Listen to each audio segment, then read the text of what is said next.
hanya Uya Kuya, di waktu yang sama, selebgram Dennis pun kena tipu daya MZ. Modusnya sama, menjual mobil. Sama-sama jadi korban, Dennis dan Uya balik menyerang. Keduanya angkat bicara, tuntut pertanggungjawaban MZ. Merasa tersudut, MZ berjanji akan kembalikan uang Dennis dan Uya. Bukannya menepati, MZ malah memperdaya keduanya. Bukti transfer yang dikirim nyatanya hasil editan belaka. Itu ternyata gue baru tahu, oh dia cerita tadi malam di rumah sakit, si Dennis juga beli mobil gue kak, tapi dia udah DP malah mintanya macem-macem, mobilnya ternyata masih leasing gini-gini, mobil tukar tambah, konyol-konyol Dennis yang salah, Dennis yang cancel, Dennis sudah gitu cancel, minta DP-nya balik, kan gue pusing kak. Gue inget dong, Dennis, lu beli mobil dari si Mbak M ini, iya.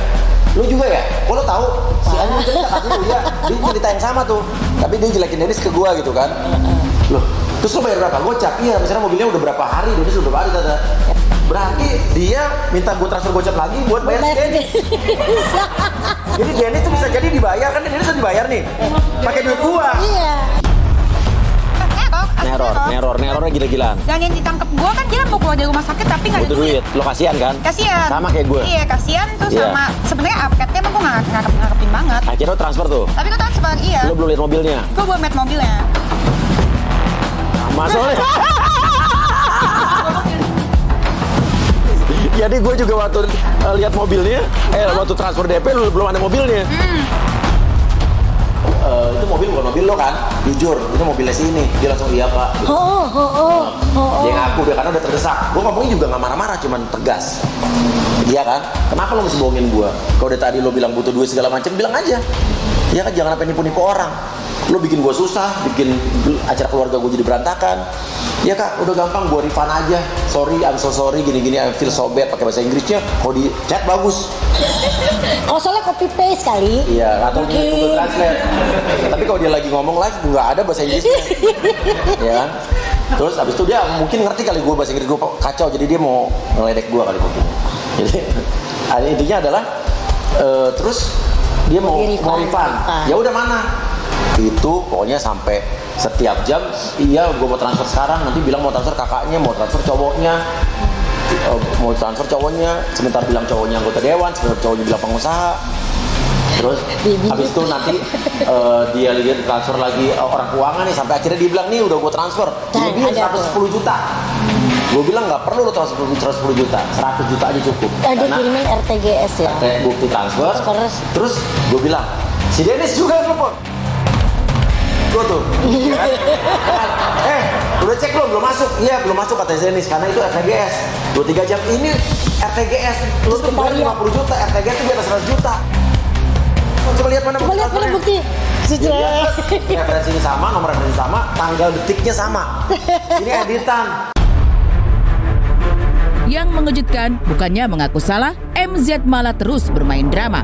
Tampil di layar kaca, MZ ungkap dirinya sebagai korban, sementara Uya adalah sang pelaku. Tak hanya itu, citra Uya pun hancur. Dirinya disebut raja settingan. Trik MZ sontak memancing amarah Uya hingga menyeretnya ke jalur hukum. Ngomong di salah satu infotainment bilang bahwa katanya gue yang cancel. Yes. Nah berarti kan ngejelekin gue, berarti gue beli, gue DP, gue cancel, gue minta DP. Kan itu nggak bener. Akhirnya gue terpaksa lah ngomong di sosial media, ceritain kronologisnya, tapi gue nggak nyebut nama dia juga. Dia bilang awas ya, ini pada pengancaman, ini adalah UIT. Gue bikin apa namanya SPKT. Oh, udah, gue nggak percaya. Gue transfer asal lo take down. Gue cuma bilang gue nggak percaya lagi sama lo. Dia ngasih lagi ITE segala macam, udah gue nggak balas-balas masalah. Dia panik setelah gue, padahal gue nggak nyebut nama dia juga. Terus dia udah mulai menjolimi, bilang dijolimi, kakak ingat umur, kakak punya anak cewek. Kak tolonglah bercermin kak. Kenapa nggak lu cermin sendiri? Terus gue bilang ini, lu kenapa nggak nasihatin diri lu sendiri sih? Gue bilang gitu. Dia bilang, situ malaikat ya, dasar settingan. Hah? Nggak nyambung. Oh jadi oke, udah dengan itu gue menyatakan bahwa gue nggak mau balas apa namanya WhatsApp dia lagi. MZ tersudut, merasa terancam, dirinya sempat berniat tempuh jalur damai dan berjanji bayar utang dengan syarat Uya harus bertemu serta bicara secara kekeluargaan. Nyatanya Uya berpikir sebaliknya. Belajar dari pengalaman konflik MZ dan Marissa Icha, Uya Kuya tak ingin masuk dalam jebakan. Gua aja dikasih share location, gue bilang, Asis bilang jangan kesana. Kalau kesana dia pasti akan acting nangis-nangis. Kita akan kasihan, ini udah apal nih.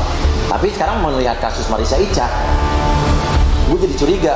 Kalau gue datang mediasi, jangan-jangan pulang-pulang dia bengep-bengep bikin laporan dipukulin gue lagi. Ya kan? Kan itu modusnya kan?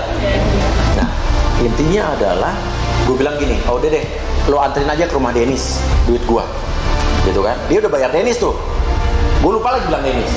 Tiba-tiba Dennis bilang, Kak, kok si MZ ini mau nganterin duit lo? Oh ya gue lupa bilang, gue minta anterin ke rumah lo. Terus oh ya udah, tapi dia bilang mau datang jam 4, jam 6, jam 9, 10, jam 2 pagi, jam 2 pagi nggak datang-datang. Nggak datang-datang, karena gue nggak ketemu dia juga. Kata si Dennis, gila lo Nyuruh gue. malah kirim ke gue, udah nggak apa-apa kan gue kenal dari lo udah tanggung jawab. Jadi ibaratnya gue sama Dennis yang dulu musuhan sekarang bersatu, sama-sama ditipu. Diungkap Uya bahwa bukan hanya dirinya yang sebagai korban. Muslihat MZ nyatanya sudah makan banyak korban dari berbagai kalangan, termasuk salah seorang artis yang ditipu senilai 1,2 miliar rupiah. Tak ingin banyak korban berjatuhan, serta memberi efek jera, Uya Kuya tempuh jalur hukum dengan layangkan somasi. Langkah Uya ini sekaligus menjawab pengaduan para korban muslihat MZ lainnya. Cuma bilang lo tinggal bayar sama sih. Udah. Iya, tapi gue udah bilang gue nggak takut. Karena ibaratnya yang gue lakukan benar, gue nggak nyebut nama dia juga dan masih bagus loh, gue sopan banget. Gue nggak nyebut nama dia sampai sekarang. Kalau padahal gue nyebut pun bisa nggak salah, orang gue cerita kebenaran. Gue masih menghargai dia. Tapi dia tidak bisa menghargai, dia bentak-bentak gue, dia sempat bentak gue. Lu jangan gitu dong, lu tahu nggak gue lagi sakit gini. Gue langsung keras lagi. Pertama kali gue keras selama setahun, gue nggak pernah marah, gue marah tuh. Gue nggak peduli lo sakit, karena lo sakit lo nggak akan nipu orang. Dia langsung iya kan, dia gitu tuh. Dia bisa marahin kita getak balik. Nah berarti dia harus digetak balik. Nah banyak kan korban-korban yang sekarang udah pada ngadu ketakutan ya, sama getakan dia. Jadi gila, dan ternyata ada dokter Yeni tuh kejadiannya 1 hari sebelum gue. Ya. Gitu kan. Ada lagi nama artis besar yang dibawa untuk menipu 1,2 miliar. Ya kan? Intinya adalah ya pokoknya itulah, gue nggak bisa komen gitu ya. Tanya mau bersangkutan aja. Nah, terus intinya adalah sekarang gue udah nggak whatsapp dia lagi. Tinggal tunggu aja di transfer. Tapi ya gue lagi melakukan satu tindakan yang gue belum bisa ceritain di sini, itu aja. Iya, rata-rata emang ada yang korban 1M lebih, tapi rata-rata yang paling banyak adalah korban berkisar antara puluhan juta sampai 100 jutaan, maksimum 150. Ya kan? Kenapa? Buat orang nih saat ketipu uang 100 juta, effort yang dia lakukan untuk berkeluar-keluar akhirnya akan capek sendiri. Ya udahlah, cuma segini gitu, bener gak? Kalau 500 juta mungkin masih mending. Masih kepikiran ya. Iya kan? Tapi kalau misalnya puluhan, 20, 10, orang akan dia pasti akan ikhlasin. Tapi ini nggak boleh. Yang makin mengejutkan lagi, suami MZ yang kabarnya tengah dalam proses cerai ikut disudutkan MZ dengan pengakuan bahwa sang suami terlibat narkoba serta berstatus DPO. Ironisnya, suami MZ sempat menelepon Uya dan membantah segala tudingan. Namun jelang sehari, dirinya malah meminta Uya untuk memaafkan MZ. Hal inilah yang menimbulkan kecurigaan bagi Uya Kuya. Cerita ada apa? Gue ceritain dan gue ngomong begini, Mbak M ini pernah bilang bahwa suaminya ini katanya DPO narkoba. Kata Mbak M ya, dia tertangkap tapi kabur, sekarang DPO. Gue ngomong sama orangnya, sorry nih, lo telepon gue tanya, lo DPO benar apa enggak? Karena gue gak mau kesangkut-sangkut, lo telepon gue, ya nanti ada data telepon gue, saya pikir kenapa-napa. Dia cuma bilang, kalau gue ada video juga, CCTV dikasih sama istri lo nih, lo kaburnya lagi naik ojek. Padahal nggak kabur, jalan biasa. Terus, Kak, Mas dibilang kalau gue DPO, kan gue udah ditangkap. Oh iya juga sih. Dan gue dapat informasi dia ada di Pejaten kok, handphonenya nyala. Nah tapi kemarin dia nelfon gue lagi bilang bahwa udahlah kasihan si istri gue ini, dia lagi sakit, dia bisa destruktif, bisa kalau depresi bisa bahaya. Terus gue bilang, lu gimana sih kemarin lu difitnah selingkuh dan segala macam, mukulin dia. Gue tanya juga, lo mukulin dia? Enggak. Gue cuma cecok mulut, tapi dia yang nyiksa diri sendiri. Ya kan? Tapi abis itu kemarin tiba-tiba dia ngubungin gue buat kayak seolah-olah udahlah gitu. Tapi gue bingung nih, sekarang jadi pertanyaan besar buat gue. Kenapa ya? Gitu. Karena di hari yang sama dia nelfon juga dokter Yeni dan nelfon Dennis juga segala macam, melakukan hal yang sama. Balik syukur, enggak, yang penting dia harus dapat pelajaran gitu aja. buat kebaikan dia loh, kebaikan semua keluarga dan orang-orang sekitarnya.